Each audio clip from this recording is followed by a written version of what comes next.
As the bit drills, drilling mud lifts cuttings up the hole. The drilling mud also carries traces of any hydrocarbons and other substances the hole may have penetrated. Therefore, catching and analyzing the mud in the cuttings that come to the surface can tell the well owner and geologist a great deal about what's going on downhole as the bit drills. Analyzing the drilling fluid is called mud logging. An overview of a land rig shows the mud logging unit. Offshore, a similar skid-mounted unit houses the mud logging equipment.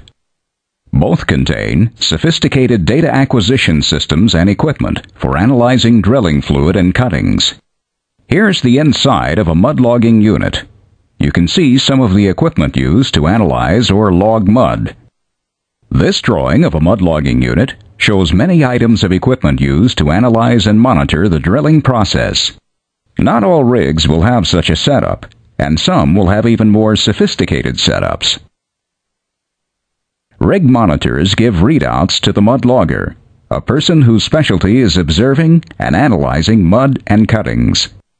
The rig monitors show the rate of penetration, or ROP, how fast the bit is drilling, weight on the bit, or WOB, total hook load, Kelly or top drive height, rotary speed, or RPM, rotary torque, the twisting force on the drill string, pit volume, the level of mud in the mud tanks, mud weight in and out of the hole, mud temperature, pump strokes, casing and standpipe pressure, and other information. Mud loggers can combine rig information with other information from the driller, the wireline operator, and area well records to help improve the well's progress. A chromatograph displays the percentages of hydrocarbon gases in the mud returning to the surface. The chromatograph has sensors in the mud return line. These sensors detect such gases as methane, ethane, and propane that may be in the mud. The core plugging apparatus takes a small plug out of a core sample. The mud logger can analyze the plug to get an idea of what the larger core sample may contain. A fluoroscope contains an ultraviolet lamp. When the mud logger or geologist puts cuttings or a plug under the fluoroscope, the cuttings or plug glow or fluoresce if they contain hydrocarbons.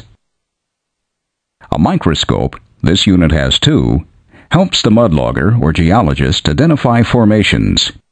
By looking at cuttings or plugs under the microscope, the loggers can note very small rock characteristics.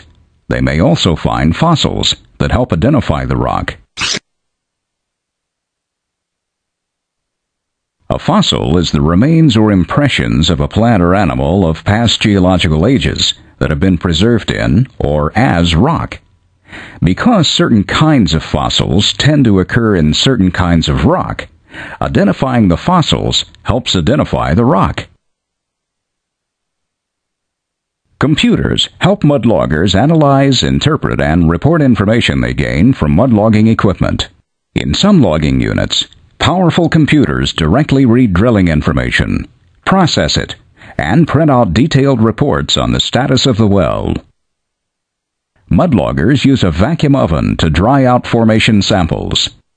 Then, they evaluate the dried samples for further facts about the formations being drilled. Geologists use a core heat sealer to make an airtight container for cores.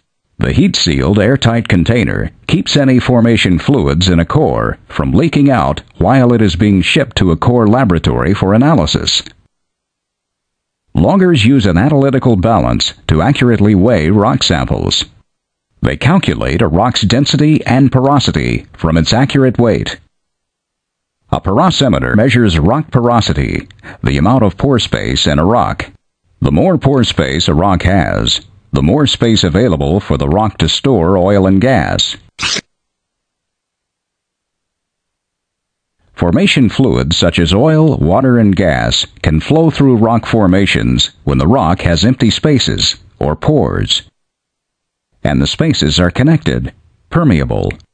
Click on the magnifying glass to get a closer look at the pore spaces. The ratio of the volume of empty space to the volume of solid rock is called porosity. The measurement of the ease at which the fluid flows is called permeability. Loggers use a gas analyzer to examine samples of gas from the well. Gas analyzers not only indicate what kind of hydrocarbon gases the mud brings up, but also non-hydrocarbon gases, such as hydrogen sulfide and carbon dioxide. Gas that has hydrogen sulfide in it is called sour gas. Gas that contains little or no hydrogen sulfide is called sweet gas. An X-ray diffractometer penetrates a rock sample with X-rays. Different types of rock react differently to the X-rays, which allows well loggers to identify a rock structure.